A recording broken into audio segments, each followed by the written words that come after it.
2026 भारत के लिए यह साल सिर्फ एक कैलेंडर अपडेट नहीं है, बल्कि एक पॉलिटिकल सुनामी है। उत्तर से पूर्व और दक्षिण के तटों तक 5 राज्यों में 800 से ज्यादा सीटों पर करोड़ों वोटर्स। आज हम बात करेंगे उस महामुकाबले की जो तय करेगा कि देश की राजनीति किस करवट बदलेगी। क्या ममता का किला ढहेगा?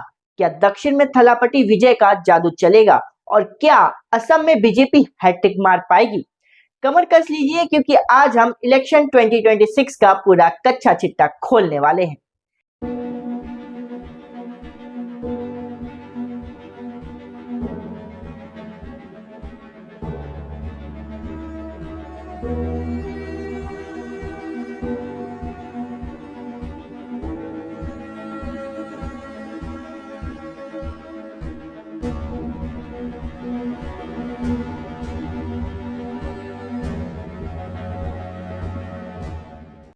नमस्कार, मैं प्रकाश तिवारी और आप देख रहे हैं न्यूज चौपाल।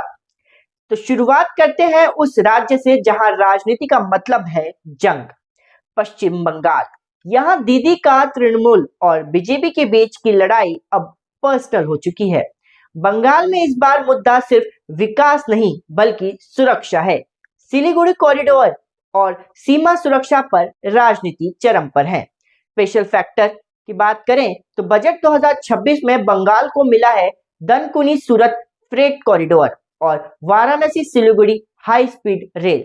क्या ये केंद्र का इंफ्रा कार्ड ममता के सोशल वेलफेयर कार्ड को मात दे पाएगा? अगर इनसाइट की बात की जाए तो वोटर्स बटे हुए हैं, लेकिन असली साइलेंट वोटर महिलाएं हैं। क्या लक्ष्मी भंडार योजना इस बार भी दीदी की नैया पार लगाएगी? अब चलते हैं दक्षिण में, जहां की फिल्में ही नहीं राजनीति भी ब्लॉकबस्टर होती है। तमिलनाडु, यहां लड़ाई अब सिर्फ डीएमके बनाम एआईडीएमके नहीं, बल्कि इस बार एंट्री हुई है सुपरस्टार विजय की, उनकी पार्टी टीवीके के साथ। क्या वो रजनीकांत या कमल हसन से बेहतर पॉलिटिकल माइलेज निकाल पाएंगे? गवर्नमेंट स्ट्रेटेजी की बात की जाए तो एमके स्टालिन का फोकस द्रविडियन मॉडल पर है, वहीं बीजेपी चेन्नई बेंगलुरु और Chennai Hyderabad high speed rail जैसे बड़े प्रोजेक्ट्स के दम पर अपनी जमीन तलाश रही है। स्पेशल फैक्ट की बात की जाए तो तमिलनाडु को मिल रहा है रेयर अर्थ कॉरिडोर। भविष्य की ईवी और चिप इंडस्ट्री की चाबी अब इसी राज्य के पास है। पूर्व के द्वार पर खड़े हैं हेमंत बिस्व शर्मा। असम में बीजेपी हैट्रिक की तैयारी में है, लेकिन यहाँ इश्यू है एनआरसी और आइडेंटिटी की। गौरव गोगोई के नेतृत्व में महिला सुरक्षा और शिक्षा का मुद्दा बना हुआ है। सरकार का बड़ा दाव है बुद्धिस्ट सर्किट और तेजपुर NIMHNS 2 का निर्माण। अगर की इनसाइट की बात की जाए तो असम में चुनाव सिर्फ विकास पर नहीं बल्कि डेमोग्राफी की रक्षा पर लड़े जाते हैं।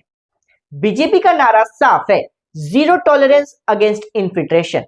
वहीं अगर बात की जाए केरल, जहां इतिहास खुद को दोहराता नहीं है, लेकिन पिनराई विजयन उसे बदलना चाहते हैं। क्या एलडीएफ तीसरी बार वापसी करेगी? केरला एनालिसिस की अगर बात की जाए तो केरल के लिए कोकोनट प्रमोशन स्कीम और टर्टल ट्रेल्स जैसी eco tourism projects game changer हो सकते हैं, लेकिन मुद्दा बेरोजगारी और युवाओं का पलायन भी है।